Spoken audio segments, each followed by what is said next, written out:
A CityNews exclusive poll shows that the cost of housing and rent is among the top two concerns for Torontonians. Dilshad Burman joining us now with some results from the poll and how city residents feel about various factors contributing to soaring prices. Dilshad, thank you so much for being with us today. This is a huge topic. Yes, absolutely. Thanks for having me, Faiza. Absolutely. Like you said, housing and rent, top concerns in Toronto.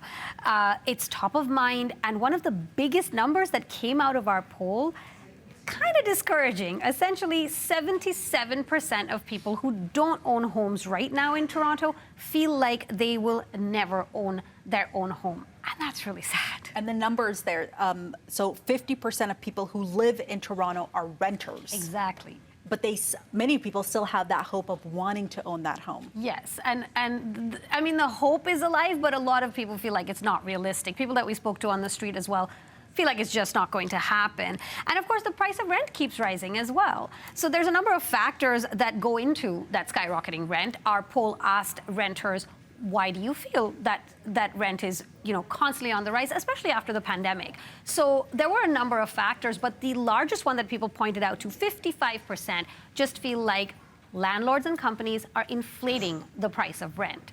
So I spoke to a University of Toronto professor, and she talked about a really interesting phenomenon where she says that technically the price of older units, rent prices of older units, should be going down because they're older, there's wear and tear, so they should be producing what is called naturally occurring affordable units. So here's her explaining that phenomenon.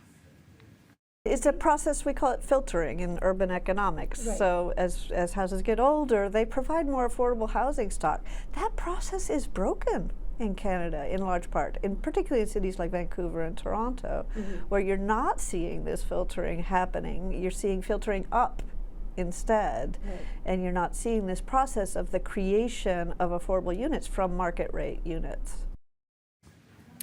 That's interesting. So older units, the price for that for renters still on par with the newer units that we're seeing. Exactly. And I mean, that shouldn't be happening technically. Even as lay people, we can tell, an older unit, you're going to have older appliances, there's going to be more wear and tear. So should they really be priced at the same price as new units? It kind of logically doesn't make sense, right? But that's what's happening, like the professor said, in cities like Toronto and Vancouver. Okay, you also spoke to the mayor, yes, Olivia Chow, about these results here. What was that conversation like? So we had a very interesting conversation with Mayor Olivia Chow.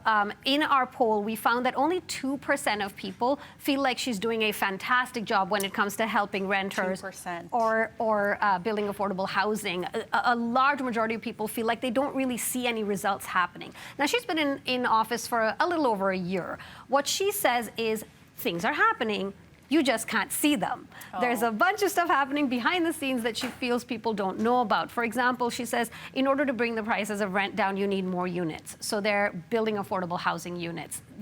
Things are on the move, you just don't see it happening because the buildings aren't up yet. She says they're streamlining approval processes for new builds so you can very quickly start building if you decide you want to build. Even on residential parcels of land, they have changed zoning bylaws so that if you have a home and you decide, hey, I want to make this into a multi-unit building instead, you can build 3 stories with 4 units with no processes at City Hall. You can just do it tomorrow. So she's saying all of these processes are in place. People just don't see it, and so it doesn't look like things are moving. But they are moving, and of course, it's a very long process to get those kinds of things built and to ultimately bring rent prices down. Listen, housing and everything you just mentioned right there has been a big topic for all levels of government. Questions have been asked at all 3 levels here, and now it seems like Torontonians are sounding off in our CityNews poll, and we're getting that understanding of just how frustrating that is. Okay, and you're going to have much more to come tonight on CityNews at 5 and 6. Dilshad Burman, thank you so much for joining us. Thanks so much, Faiza.